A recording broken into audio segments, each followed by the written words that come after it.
बहुत ही मजबूत स्तंभ के रूप में सऊदी अरब ने एक महत्वपूर्ण भूमिका निभाई है और भारत के G20 का समर्थन किया। अरब अमीरात के राष्ट्रपति शेख मोहम्मद बिन जायद अल नहयान का स्वागत करते हुए G20 में कोई महिलाओं के मुद्दे पर विमर्श का। नरेंद्र मोदी ने बेसिकली अपने ताल्लुकात जो है वो मुस्लिम वर्ल्ड से बहुत अच्छे इस्तवार कर लिए हैं, बहुत अच्छे ताल्लुकात उन्होंने बना लिए हैं। एक तरफ वो मोहम्मद बिन जायद, मोहम्मद बिन सलमान, प्रेसिडेंट सीसी और प्रेसिडेंट एर्दोआन के साथ भी उनके कोई इतने बुरे ताल्लुकात नहीं हैं। सारे कॉन्टैक्ट, सारे ताल्लुकात इनके भारतीय रियासत के साथ, डोवल के साथ, मोदी के साथ, हिंदुत्व के साथ साबित हो चुके हैं। दोस्तों, इंडिया के अंदर जो G20 कॉन्फ्रेंस हो रही है, इसका एक इम्पॉर्टेंट एंगल ये है कि मुस्लिम वर्ल्ड के लीडर्स को बुलाया गया है। जो चीज अब समझने की है पाकिस्तानी रियासत के लिए, इसमें कोई शुबे की बात नहीं है कि अल्लाह ने गज़वा हिंद की सआदत पाकिस्तान आर्मी, पाक फौज और पाकिस्तानी कौम के नसीब में रखी है। सऊदीज ये समझते हैं कि इंडिया के करीब होना चाहिए क्योंकि अमारातीज बड़े करीब हैं। वो पाकिस्तान फैक्टर जो माजी में हुआ करता था, वो factor is missing now. United Arab Emirates और इसके साथ साथ सऊदी अरेबिया और इंडिया मिलके एक ऐसा रेलवे ट्रैक्स, ऐसी रेलवे लाइन जो है बनाने जा रहे हैं, ऐसा जबरदस्त प्रोजेक्ट लॉन्च करने जा रहे हैं जो कि इंडिया को मिडिल ईस्ट और मिडिल ईस्ट को इंडिया से कनेक्ट करेगा। Perfect timing to say this thing that 21st century is the India century. और उसमें वो ईस्ट भी है, उसमें दो ही मुल्क आएंगे, या इंडिया होगा या चाइना होगा। चाइना और इंडिया के आपस में कंपटीशन चलेगा। रशिया वैसे ही आपको पता है बीमार है वो भी। लेकिन अगर पाकिस्तान की बात करें, इंडिया और पाकिस्तान के बॉर्डर साथ है, लेकिन यहाँ पर शहजादा ने आना था, वो भी 1 घंटे के लिए ना आया, ना यहाँ पे अमेरिका का कोई सफीर आया, इवन के अमेरिका से कोई फ्लाइट भी नहीं आई। तो एक मुल्क जो है वो दिन ब दिन, हर गुजरते दिन के साथ तरक्की कर रहा है, और दूसरा जो मुल्क है वो पस्ती और जवाल का शिकार हो रहा है। किसी भी चीज का हमें पता ही नहीं है, सिर्फ रोटी का पता है और कोई चीज नहीं चल रही। तो मुकाबला पॉसिबल है उनका? दोस्त, मुकाबले की बात होती है ना, तो मुकाबला जोश और हिम्मत पे लड़ा जाता है। अच्छा। वो हमें बहुत है, ठीक है। अगर हम कहते हैं ना अगर रोटी कपड़ा मकान नहीं है, तो उस बेस पे भी हम जोश से जय हिंद दोस्तों, G20 समिट हो रहा है। G20 समिट में सभी लीडर आ चुके हैं। जितने 20 कंट्री के बड़े बड़े जो लीडर थे, ग्लोबली लीडर थे, सब लीडर जो हैं दिल्ली के अंदर आ चुके हैं। और इस बार जो है मोदी जी ने जो है मुस्लिम कंट्री के जो लीडर आए उन्हें बहुत ही अच्छा सम्मान दिया है। जैसे मोहम्मद सलमान हो गए सऊदी अरबिया के, यानी कि बांग्लादेश के, और ऐसे ही बहुत सारे मुस्लिम कंट्री है जो कि लीडर जो हैं आए हुए हैं दिल्ली के अंदर। उन्हें सबसे ज़्यादा जो है वो सम्मान दिया गया, बहुत ही बढ़िया से व्यवहार उन्हें स्वागत किया गया। ये सब देखते हुए केवल मात्र अकेला ऐसा एक मुस्लिम कंट्री रह गया है, वो है पाकिस्तान। पाकिस्तान वो भी मुस्लिम के वजह से पीछे नहीं है, पीछे तो वो जो है टेररिज्म की वजह से है, आतंकवाद की वजह से है। क्योंकि पाकिस्तान में सबसे ज़्यादा आतंकवाद फैलता है, आपको मालूम होगा। इसी की वजह से वो पीछे है, नहीं तो आज G20 में पाकिस्तान भी शामिल होता अगर वो आतंकवाद का जो है देश नहीं होता तो। G20 समिट हो रहा है, सभी लीडर आ चुके हैं। हमारे प्राइम मिनिस्टर जो है नरेंद्र मोदी जी सबको जो है सम्मान दे रहे हैं, सबकी स्वागत हो गई है बढ़िया से। G20 समिट हो रहा है। तो चलिए वीडियो को देखते हैं और मिलते हैं वीडियो के लास्ट में आपसे। हमें जारी बात है, हमारे जितना इंडिया ऊपर जा रहा है हमारे लिए और चैलेंजेस बढ़ते जा रहे हैं। गो कि इंडिया अपनी मेहनत से ऊपर जा रहा है, बट ऑब्वियसली बिकॉज हम पिछले इतने सालों से वो इंडिया पाकिस्तान कर रहे हैं, तो सऊदीज ये समझते हैं कि इंडिया के करीब होना चाहिए क्योंकि अमारातीज बड़े करीब हैं।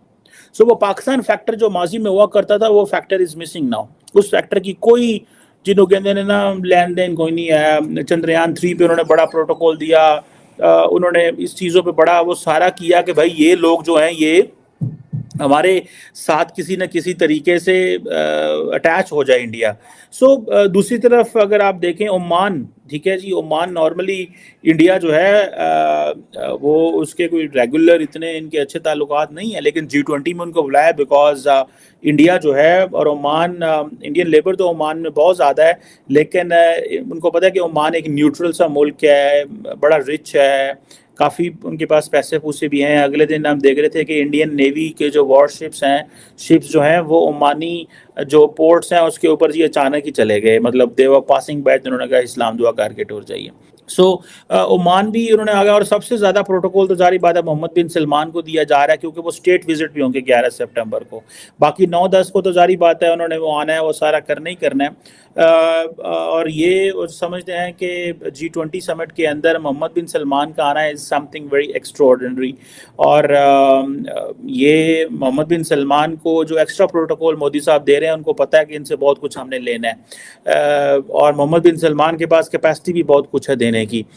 लेकिन मैं इसमें एक अगर ये एनालिसिस करूं कि पाकिस्तान कहाँ खड़ा हुआ है, आप कभी पाकिस्तान के जो फॉरेन ऑफिस के बाबू हैं उनसे पूछें, आधे बाबू तो एरोगेंट होते हैं जो रिटायर्ड हो जाते हैं या जो बड़ी हाई पोजीशन पे चले जाते हैं, और आधे बाबू जो हैं वो समझते हैं कि नहीं यार गल जड़ी ना हथों निकल गई, ये कोई मज़ा नहीं आ रहा, ठीक है।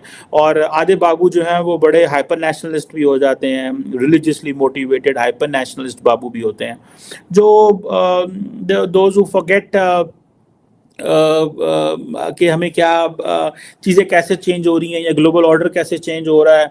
मेरा तो ये बिलीव है in Pakistan the moment someone turns above 50 not 50-55 के करीब पहुंच जाता है ना, तो उसके अंदर एक वो आ जाता है कि उसे पता है मैं मर जाना है यार, मैं कोई ऐसे फैसले करूं, ऐसी चीज़ें करूं कि मैं ना जो ना कल को मेरी कब्र ठंडी रहे और वो चीज़ें हों। तो वो जो इस्लामाइजेशन है that is in the hearts and minds and in every decision making in Pakistani के वो अंदर मौजूद हैं। सो अब देखना ये है कि पाकिस्तान के पास क्या ऑप्शन है। सऊदीज हम उनके पास जा रहे हैं, not for Kashmir, not for India. हम कह रहे हैं पाइन साढ़े को जड़ा ना 25 अरब डॉलर दो तो साड़ी इकॉनमी बचा लो। हम अमरातीज़ के पास जा रहे हैं 25 अरब डॉलर दो तो इकॉनमी बचा लो। हम कवैतियों के पास, कतरीज़ के पास, बाकियों के पास जा रहे हैं 25 अरब डॉलर दो तो अच्छा। इंडिया ने कतर को नहीं बुलाया, ठीक है, इंपॉर्टेंट कंट्री है, क्यों? कतर जड़ा है वो थोड़ी जी मसले करता है इंडिया के नाल। नूपुर शर्मा के इंसिडेंट में कतर सबसे पहले किसी भी चीज़ का हमें पता ही नहीं है, सिर्फ रोटी का पता है और कोई चीज़ नहीं चल रही, तो मुकाबला पॉसिबल है उनका? दोस्त मुकाबले की बात होती है ना तो मुकाबला जोश और हिम्मत पे लड़ा जाता है। अच्छा, वो हमें बहुत है, ठीक है। अगर हम कहते हैं ना अगर रोटी कपड़ा मकान नहीं है तो उस बेस पे भी हम जोश से लड़ जाएंगे। कैसे लड़ोगे? बॉस देखिए बात आपने जो मुझे की ना वो जोश की है कि अगर आपके पास जो है ना आपने फॉर एग्जांपल बात ये की है कि हमारे पास सुपर पावर होने के नाते पे भी हम क्या उनका मुकाबला कर सकते हैं। तो मैंने तो आपको इस चीज़ का यही जवाब दिया कि बॉस हम मुकाबला कर जाएंगे, लेकिन सोच के तौर के ऊपर जो हमें मार रहे हैं हम उस सोच का मुकाबला नहीं कर पा रहे। आप मुझे बताएं, एक बात है कि आपके पास जज्बा इतना ज़्यादा कि आप उनको मुकाबला कर सकते हो सिर्फ और सिर्फ लड़ाई में। हाँ। हम मुकाबला एजुकेशन में क्यों नहीं कर लेते? हाँ। हम मुकाबला टेक्नोलॉजी में क्यों नहीं कर लेते? फैक्ट है ना, हम अपनी सोच को, हम थिंकिंग को लड़ाई झगड़े से पहले ही पाकिस्तान को कहा जाता है कि टेररिस्ट स्टेट है यहाँ पर इस वजह से कि हमारी सिर्फ और सिर्फ लड़ाई झगड़ों में भी हमें फंसाया गया। नहीं भाई, हमें टेक्नोलॉजी की तरफ जाना, हमें एजुकेशन में डेवलपमेंट करनी है, दुनिया हमारी मिसाल दे। ऐसा हो सकता है पॉसिबल? उस पॉसिबल होने के लिए कुछ भी हो सकता है। आपने मेरे सवाल का खुद ही जवाब दे दिया कि हम टेक्नोलॉजी के और सोच के तौर जो है ना एक जीती जाती साजिश का शिकार हो रहे हैं, ठीक है। जब तक हम साथ बैठ के इन सब चीज़ों को पसे पुश नहीं डाल सकते हम आगे नहीं बढ़ सकते। और जज्बे की भी बात की आपने कि हम में बड़ा जज्बा, क्या किस चीज़ का जज्बा? देखिए जज्बा बहुत, देखिए हमारी जो है ना जज्बा जो आता है ना हमारे ईमान से आता है। हमारे ईमान का ईमान है, देखिए मौजूदा सूरत हमारे ईमान का हिस्सा कि हमने अपने मुल्क के साथ उसके साथ प्यार करना है, तो वही चीज़ हमें जोश दिलाती है। उसी जोश के बदले में हम लड़ सकते हैं। बिल्कुल सही, लड़ना चाहिए। सिर्फ लड़ना इसलिए चाहिए कि हमें आओ भाई तालीम के लिए लड़ते हैं, आओ भाई एजुकेशन के लिए लड़ते हैं, आओ भाई टेक्नोलॉजी के लिए लड़ते हैं कि कौन ज़्यादा डेवलपमेंट की तरफ जाता है। क्या लगता है कि आपको अब जो लड़ाई रह गई है जज्बे के, हाथों में तलवार लेकर, डंडे लेकर आप किसी से लड़ने जाओगे, एक मुल्क जिसके पास हर किस्म की टेक्नोलॉजी है, वो बायो जंग लड़ सकता है, उस मुल्क के पास ऐसी टेक्नोलॉजी है जो कि हर चीज़ की आप देखो कि उनके मिसाइल के रेट चांद तक है, उस मुल्क से लड़ने के लिए उस मुल्क की जैसी तैयारी करनी पड़ेगी ना भाई। बॉस बात यह है कि देखिए इन चीज़ों की तैयारी करने के लिए ना हमारे जो वुज़रा है ना वो पढ़े लिखे आने चाहिए। देखिए टेक्नोलॉजी के लिए अगर आप तो उसकी टेक्नोलॉजी पे उसने कोई पढ़ा लिखा या उसके बारे में शौर है, उसका कोई एक्सपीरियंस है तो वही आगे बैठेगा। अब जिसके पास पैसा वो करोड़ों रुपए दे के जो है मिनिस्टर बन जाता है, क्या वो बंदा आके हमारी चीज़ टेक्नोलॉजी को सही करेगा? ऐसा नहीं हो सकता। मतलब तो हम आप मानते हैं कि हम में फॉल्ट है, हमारे एजुकेशन सिस्टम में फॉल्ट है। दोस्तों आज G20 समिट में केवल जो है पाकिस्तान को नहीं बुलाया गया है, वो भी एक मुस्लिम कंट्री है, बट वो जो है आतंकवाद फैलाता है। आतंकवाद एक देश है, समझ लीजिए टेररिज्म का घर है वो पाकिस्तान। इसी की वजह से वो जो पीछे है। बाकी जो है मुस्लिम कंट्री के सऊदी अरबिया से समझ लीजिए, बांग्लादेश से समझ लीजिए, यूएई से समझ लीजिए, दोहा कतर समझ लीजिए, जितनी मुस्लिम कंट्री बड़ी बड़ी हैं सबसे जो है वहाँ के लीडर आए हुए हैं, सबको सम्मान दिया गया। यहाँ पर मोदी जी ने सबका स्वागत किया। G20 समिट हो रहा है। बहुत ही बड़े बड़े लीडर जो हैं इस समय इंडिया में दिल्ली के अंदर आ चुके हैं G20 समिट करने के लिए। अभी तो मीटिंग बहुत ही बाकी है, मीटिंग होगी, मीटिंग में बहुत से बड़े बड़े खुलासे होंगे, जो है बड़े से बड़े काम को लेकर के डिस्कस किया जाएगा, जिससे अब भारत की, इंडिया की इकोनॉमी और विदेश की इकोनॉमी बढ़ सके।